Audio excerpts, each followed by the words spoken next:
So if you can improve one thing about yourself, what would it be? Forgiveness. I have a hard time forgiving. If I'm in a relationship with somebody and they do some that I don't appreciate, I'ma keep throwing it up and bringing it up to you because you shouldn't have did that.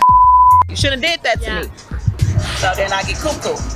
I thought you said you're not toxic. I'm not at this point. Did you lie to me? No, if they did that to me, then it's just like if you get me, I gotta get you. That ain't toxic. That's toxic as That's payback. That's how what they say will go. Why can't you just walk away, mama? I do walk away. I just walk away that I like to walk. How many windows have you broken in your life? How many cars? Let's get in there. One car. Uh-oh. Never broke a window, but I did steal my baby daddy car. She big toxic. I parked it at my auntie house and it was missing for a week. He didn't know where his car was at. I told him to call the police and find him. He called the police, but he hung up. He was scared he might go to jail. So I knew all of his fears. So I just hit him with his fears. I made some, turned off the water downstairs so he couldn't wash his eyes. But that's the old me. The new me, I'm not like that anymore.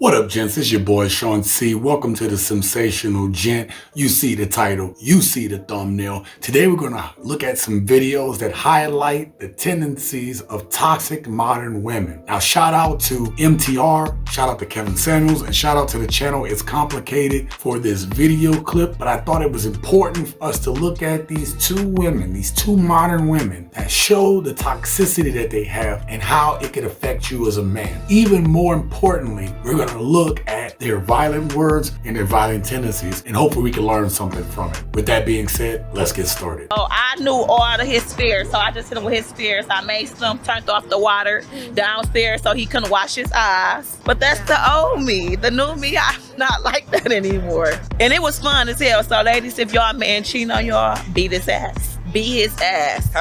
Do you hit men? Beat their ass. Do they hit you back? Never got hit back ever in life. If I'm like fighting with a dude, we kind of expect, even if it's like a verbal altercation, we kind of expect that it can rise to the occasion of it being physical. Oftentimes, men, when they deal with women expect, I can hit you, but you can't hit me back, because we kind of all grew up thinking that men can't hit women. So I guess, why is there different standards for men versus women when it comes to altercations like that? Well, it depends on a woman, because like I'ma probably hit on you, but it ain't gonna be like death hit. A man will knock you out, really knock you out. Like I'ma do some stuff, but I ain't gonna go. Like I know how far to go with a man. You don't know the man that you dating. You know his things that you can push his button to make him go crazy. Yeah, and I'm like not my baby daddy, I knew he wasn't gonna go crazy on me because he loved me. So I just know I had a little leeway to be able to do things. But if he was like a new person, I wouldn't do that. But knowing that they can knock you unconscious, isn't that the reason not to hit men? Not if it's my baby daddy. No, no. I mean, maybe. So then should men be allowed to hit women then? No, absolutely not. So you just want free reign to smack on men while we can't hit you back? See, but the reason. It's why am I hitting you? It ain't like you doing it for free. Like, they why did am something. I doing that? Like why can't you keep your hands to yourself? No, like why did you have to cheat for me to put my hands on you? Because you shouldn't be cheating. So if you wasn't cheating, I wouldn't have to put my hands on you. And most of the time, it ain't like women just coming in, beating somebody's ass or beating up on you. Women are precious. We lovers for real. But it be a man at the lie 500 times, then your blood get the rising. And you don't even know you about to knock, And next thing you know, you just boop. Yeah. And it just be like, damn. That was strong form right there. I like that. I like that. You know what I'm saying? What like this? Like this? Is that how you supposed to? From back here? Now, these women are prime examples of the double standard that exists between men and women when it comes to domestic violence. Now, we know that women have been the victims of domestic violence for a very long time. Now that societal norms have changed, and in this instance, thank goodness, there is more recourse for women to stand up against domestic violence. However, in society, there's been a push and a campaign to teach men that it is never okay to hit a woman. Yet, there is no push from society to tell women that it is never okay to put your hands on a man. Now, as the woman in the red hair proved, she wouldn't put her hands on just any man but her baby daddy, so she says. But how did this behavior start? Now, this behavior usually starts when women will do a light tap or hit. This is usually just a test to see how the man is going to deal with it, how their temperament is going to be, how much can this woman actually get away with. In her mind, or what she may even say to her man, is that this is nothing. That was just a little love tap. That's just a little light tap. I don't mean nothing by it. But this is the start of a very dangerous game. Now next, when she gets mad or she's into a little bit more playing, then she's gonna start to hit that man just a little bit hard, still trying to test the boundaries and also seeing his reaction to what she's doing. She is pushing just a little bit more to see how much she can get away with. These women justify the excuse of their violence against their men by saying that it's because they were lying or they were cheating. So instead of them maybe getting out of that relationship and breaking up and moving on, they decide to use violence to keep that man in check, if you will, knowing that if he is going by the rules of society to never hit a woman, that she is never in danger of being hit back by this dude. These women will not take accountability for their anger and rage issues. No matter what the dude does, these women, just like MTR said, you could just leave, and they decide not to. They decide to perpetuate this violence even further, and this is where you start getting the cycle of toxic abuse. You said when you came out, which I thought was quite interesting, you said, I don't really like to admit this, she was violent, we both made mistakes, but she was very controlling. And I felt like she called the shots in this relationship. Well, she locked me in the flat one day. She locked you in the flat? Yeah, she locked me in the flat. Obviously, me being angry, I didn't know the door was locked. I've gone over, I've grabbed the door handle, pulled it, and it's come straight off in my hand. So we're stuck on a three-storey flat, and I've had to jump off a three-storey balcony.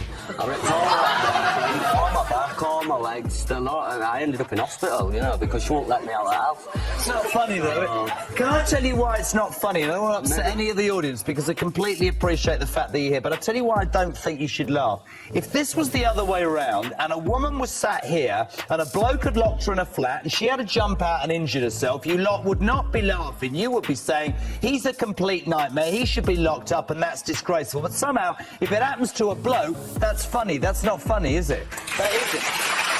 Now, this young man in this next clip had to resort to jumping off a three-story building in order to get away from his violent baby mama. If you look at her face, there is absolutely no remorse. She fully is owning it in her face that she does that to him. And that's because these women have justified it to themselves that they are within their rights to be violent to their men. This is simply stated abuse. We wouldn't tolerate it from a man, yet and still we say nothing. We turn a blind eye when it is a woman doing it. Something else I want you guys to notice, that how when this man was describing what happened to him, that the women and the people in the audience laughed at him. And good on the host for going after these people, telling them that if this had been a woman in this exact situation, you all would be calling for the police to get this man off the stage and put him behind bars. Now, in one breath, we tell men to do nothing, to hold back, to run away. We give them so many other things that we say to do, and maybe rightfully so. However, we also laugh at them. We persecute a man. We make him feel terrible. We try to shun this man because we perceive men who don't do nothing, who take this type of violence from women, as being weak, especially for them being a man having their woman hit on them. These are Michael's allegations. He says that she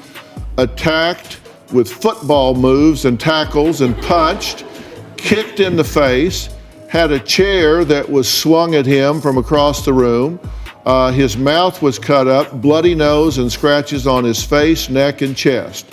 So you say she has come at you, she has attacked you, and that oftentimes you have done what you have done purely in defense. Yes, that incident, definitely. I don't care what she does. If she starts punching you, then you turn around and walk away. If she starts following you, then you walk faster. If she starts chasing you, then you outrun her. If you have to, you get behind the door. But you don't ever never, ever put your hands on a woman in anger, ever. Now, Dr. Phil goes in on this next guy, telling him that he needs to find a way to avoid his woman. If she is having violent tendencies, for him to walk away. And if she's coming after him, to walk away a little bit faster. And if she's walking faster with him, to run. Basically, to come up with any and every excuse for him to get out of there if she is being violent toward him. But let me be clear, this particular man, the third dude, is a piece of crap. It's not that his woman is just hitting on him, but this dude has violent tendencies, as he destroyed the hotel room that they were staying in, breaking stuff, causing a whole bunch of damage, to the point that there was police backstage waiting on him if he did not stay there and take the heat from Dr. Phil. Now, in this case, this man needs to be accountable for his actions, but this woman also needs to be liable for hers as well. Toxic women destroy good men too, but nobody wants to talk about that.